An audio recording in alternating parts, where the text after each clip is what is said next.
कशिश मिश्रा जी, पुणे से। महाराज जी, आलस और मोबाइल के अधिक प्रयोग पर जीत कैसे पाया जाए?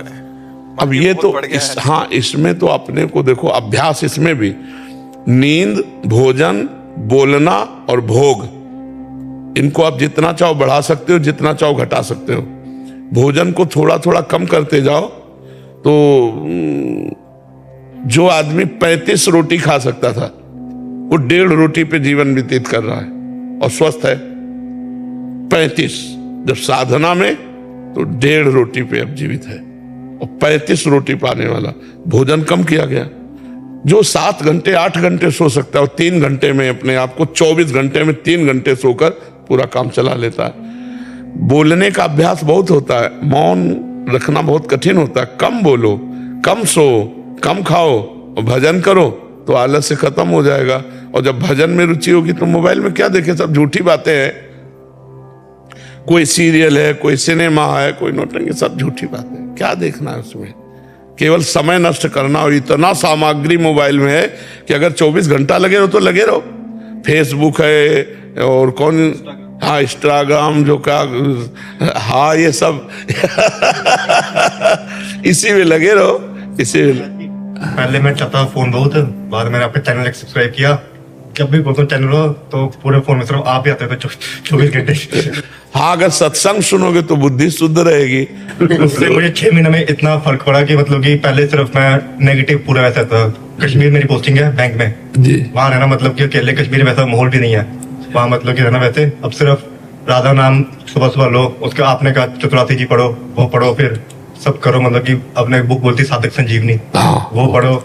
उससे मतलब कि इतना थोड़ा पॉजिटिव होता है फिर कि बस जो है बस यही है। बहुत सुंदर, बहुत सुंदर, बहुत सुंदर। महाराज ऐसा होता है कि जैसे आपका रील देखते कोई, ठीक है, तो फिर एकदम उत्साह होता है कि अब सुबह 4 बजे उठेंगे। 4 बजे का अलार्म भी लगा दूंगा मैं, और इतना घंटा मतलब माला करना है, मोबाइल सिर्फ आधा घंटा यूज करना है, वरना स्विच ऑफ करके रख दूंगा। और 4 बजे का अलार्म 5 बजे, 6 बजे, 7 बजे। हमने जीवन में कभी अलार्म नहीं लगाया। 1 बजे जगते, मतलब 1 बजे जगते नहीं, 1 बजे तुम शौचालय में जाते, कहो 11 बजे जग जाए, कहो 12 बजे जग जाए, कहो 11:30 बजे जग जाए। कैसे उठा जाता है? ऐसे थोड़ी उठा जाता है कि रजाई से झांक लिया, घड़ी देख लिया। पहला काम रजाई फेंको, पहला काम रजाई को फेंको और उठ के बैठ जाओ। और अगर झपकी आने लगे तो उतर के खड़े हो जाओ, टहलो, पानी पियो, शौच स्नान करो, फिर अपने साधन में लग जाओ। अलार्म थोड़ी उठाता है। अब और हम कह रहे हैं कि आप संकल्प करके लेटो कि मैं 3:30 बजे उठूं, तो आप देखोगे आपकी आंख खुलेगी और घड़ी में देखोगे 3:30 बजे। वो परमात्मा आपके संकल्प की पूर्ति करे। कभी घड़ी और अलार्म ये सब करो, अपने समय से उठ जाओ। अभ्यास से ऐसा हो जाता है। तो इसके लिए थोड़ा मेहनत करनी पड़ेगी कि अब जैसे अलार्म बजा, सुना तो तुरंत उठ जाओ, एकदम उठ जाओ, बिल्कुल आलस्य मत करो। ऐसा करो, पहले बिस्तर से हटो, रजाई फेंक दिया, बाहर हो गए, और फिर एकदम मुंह आदि धो करके फिर नाम जप करने लगो, जो अपनी दिनचर्या में लग जाओ। 4 बजे तो बहुत कम है। 4 बजे तो यहाँ सत्संग शुरू होता है। लोग रोड में रात्रि में कैसे खड़े रहते हैं, तो पूरी रात भर लोग खड़े रहते हैं। तो हमें लगता है अगर हम अभ्यास करें तो हो सकता है, ठीक है। और मोबाइल का हम ये नहीं कह रहे कि आप बिल्कुल घंटा आध घंटा नियम रखें, हर समय मोबाइल में चिपना। आजकल तो ऐसे लोग कि गाड़ी भी चला रहे हैं तो मोबाइल का प्रयोग कर रहे, मरोगे और मारोगे। गाड़ी चलाते समय मोबाइल का बिल्कुल प्रयोग नहीं करना चाहिए। ऐसे में लगे तो कहाँ 1 सेकेंड में सामने वाला तुम्हें ठोक देगा या तुम सामने वाले को ठोक दोगे। मोबाइल बहुत अच्छी चीज है, बहुत बुरी चीज है, दोनों बातें। अच्छी चीज है कि आप अच्छे उसमें से चैप्टर ले सकते हो, प्रसंग ले सकते हो, समय पर आप किसी को फोन कर सकते हो। बचाव पक्ष में बहुत है और फंसाव पक्ष में भी बहुत है। तो इसलिए विवेक का प्रयोग करो, अच्छा ग्रहण करो, बुरा का त्याग कर दो। अभ्यास युक्त रहो जिससे आपकी नींद आदि नियत समय पर हो जाए। कै बजे सोते हो? जब आप उठते हैं। जब आप उठते हैं तब से। वैसे तो भले आदमी 5-6 बजे भी उठ जाते हैं, कोई तो 11 बजे तक सोते हैं। तो कोई 2:30 बजे उठने वाले भी बड़े हैं, दोपहर को 2:30 बजे उठने। तो फिर नहा धो के खा के फिर सो जाए। महाराज जी, बट यहाँ पे आके नींद नहीं आई।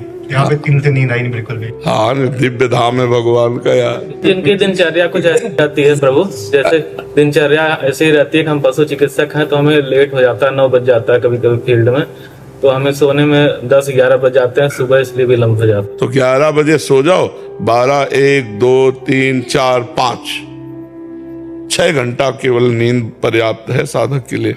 तो अगर आप 5 बजे उठ जाओ तो दिनचर्या चल पड़े। बहुत सुंदर दिनचर्या।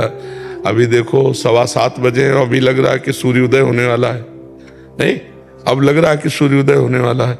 तो हमें लगता है अगर 5 बजे भी उठ जाओ तो पर्याप्त है। 6 घंटा सोना चाहिए गृहस्थ आदमी को। साधु महात्माओं को 3 घंटा 4 घंटा जितने में निपटा ले। फोन आने लगता है इमरजेंसी केस का, हम लोग तो ऐसे उठ जाते हैं 5 बजे। पशु परेशान जो रहते हैं उनके पास बिल्कुल बिल्कुल नाम जप करते हुए और आप पशु सेवा में जाओ, बहुत बढ़िया है। एक हमारा प्रश्न है जी, कि कभी कभी हमें कुछ ऐसे पशुओं का इलाज करना पड़ता है जिनका पशुपालक बस मांस भक्षण है उनके लिए करते हैं, तो क्या उनकी हमें इलाज करने में कभी कभी लगता है हम अप्रत्यक्ष रूप से पाप के भागीदार तो नहीं हो रहे हैं? लेकिन आप तो उसके रोग निवारण के लिए जो गए हैं, वो हत्या के लिए पाल रहे हैं, स्वस्थ करके उसका मांस खाना चाहते हैं। लेकिन आपका उद्देश्य ऐसा नहीं है। आपका उद्देश्य केवल पशु को स्वस्थ करने का है। आपको आगे की बात नहीं सोचनी है। आपके पास मन में बड़ा व्यथित होते हैं कि हम इसको यहाँ बचा रहे हैं लेकिन आगे चल के इसको और दूर। हाँ, पर आगे की बात ना सोचो। वर्तमान के प्राप्त सेवा को आप केवल उस समय देखो कि इस समय इस पशु को मुझे बचाना है, मेरा कर्तव्य है इसे दुख रहित करना। आगे भगवान जाने।